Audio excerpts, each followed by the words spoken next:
السلام علیکم دوستو سب سے پہلے میرے چینل حافظ سہیل 675 کو سبسکرائب کر لیں اور بیل آئیکن کو دبا دیں تاکہ ہر نئی آنے والی ویڈیو سب سے پہلے آپ تک پہنچ سکے۔ عصائے موسیٰ علیہ السلام، یہ حضرت موسیٰ علیہ السلام کی وہ مقدس لاٹھی ہے جس کو عصائے موسیٰ کہتے ہیں۔ اس کے ذریعے آپ کے بہت سے معجزات کا ظہور ہوا جن کو قرآن مجید نے مختلف عنوانوں کے ساتھ بار بار بیان فرمایا۔ اس مقدس لاٹھی کی تاریخ بہت قدیم ہے جو اپنے دامن میں سینکڑوں تاریخی واقعات کو سمیٹے ہوئے ہے، جن میں عبرتوں اور نصیحتوں کے ہزاروں نشانات ستاروں کی طرح جگمگا رہے ہیں، جن سے اہل نظر کو بصیرت کی روشنی اور ہدایت کا نور ملتا ہے۔ یہ لاٹھی حضرت موسیٰ علیہ السلام کے قد کے برابر 10 ہاتھ لمبی تھی اور اس کے سر پر 2 شاخیں تھیں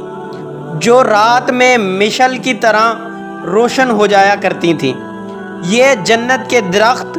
پیلو کی لکڑی سے بنائی گئی تھی اور اس کو حضرت آدم علیہ السلام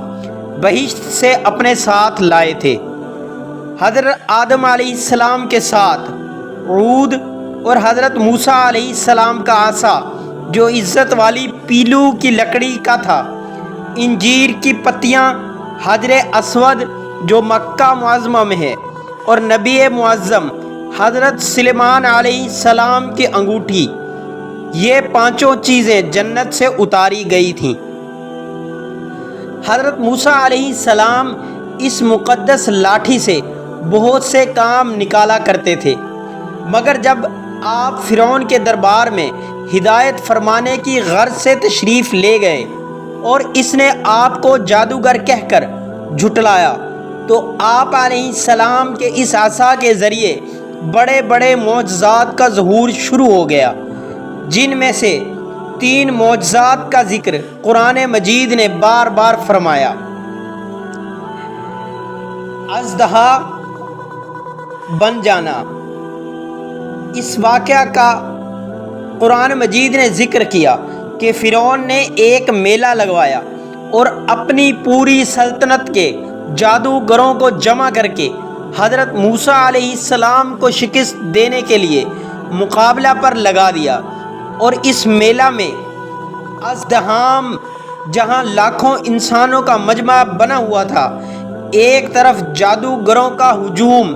اپنی جادوگری کا سامان لے کر جمع ہو گیا، اور ان جادوگروں کی فوج کے مقابلہ میں حضرت موسیٰ علیہ السلام تنہا ڈٹ گئے۔ جادوگروں نے فرعون کی عزت کی قسم کھا کر اپنی جادوگری کی لاٹھیوں اور رسیوں کو پھینکا تو ایک دم وہ لاٹھیاں اور رسیاں سانپ بن کر پورے میدان میں ہر طرف پھنکاریں مار کر دوڑنے لگیں، اور پورا مجمع خوف و ہراس میں بدحواس ہو کر ادھر ادھر بھاگنے لگا، اور فرعون اور اس کے تمام جادوگر اس کرتب کو دکھا کر اپنی فتح کے گھمنڈ اور غرور کے نشہ میں بدمست ہو گئے۔ جوش اور شادمانی سے تالیاں بجا بجا کر اپنی مسرت کا اظہار کرنے لگے۔ اتنے میں ناگہاں حضرت موسیٰ علیہ السلام نے خدا کے حکم سے اپنی مقدس لاٹھی کو ان سانپوں کے ہجوم میں ڈال دیا، تو یہ لاٹھی ایک بہت بڑا اور نہایت ہیبت ناک اژدہا بن کر جادوگروں کے تمام سانپوں کو نکل گیا۔ یہ معجزہ دیکھ کر تمام جادوگر اپنی شکست کا اعتراف کرتے ہوئے سجدہ میں گر پڑے اور بآواز بلند یہ اعلان کرنا شروع کر دیا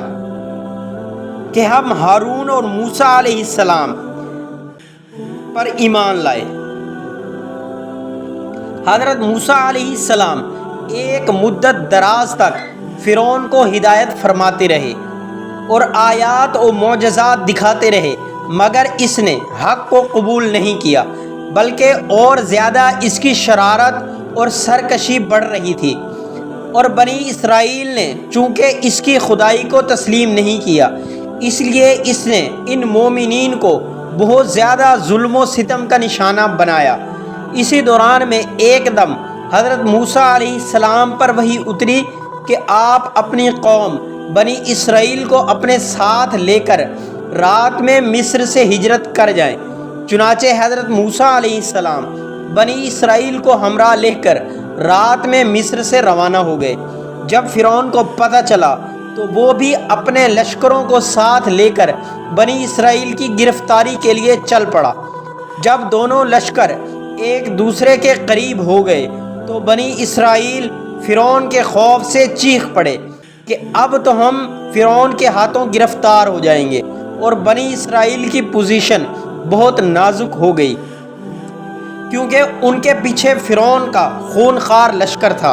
اور آگے موجیں مارتا ہوا دریا تھا۔ اس پریشانی کے عالم میں حضرت موسیٰ علیہ السلام مطمئن تھے اور بنی اسرائیل کو تسلی دے رہے تھے۔ جب دریا کے پاس پہنچ گئے تو اللہ تعالیٰ نے حضرت موسیٰ علیہ السلام کو حکم فرمایا کہ تم اپنی لاٹھی دریا پر مارو۔ چنانچہ جو ہی آپ علیہ السلام نے دریا پر لاٹھی ماری تو فوراً ہی دریا میں 12 سڑکیں بن گئی اور بنی اسرائیل ان سڑکوں پر چل کر سلامتی کے ساتھ دریا سے پار نکل گئے۔ فرعون جب دریا کے قریب پہنچا اور اس نے دریا کی سڑکوں کو دیکھا تو وہ بھی اپنے لشکروں کے ساتھ ان سڑکوں پر چل پڑا،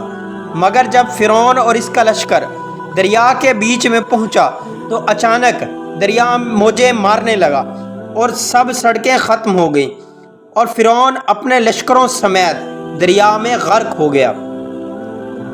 دوستو، آج کی ہماری ویڈیو یہاں پر اختتام پذیر ہوئی۔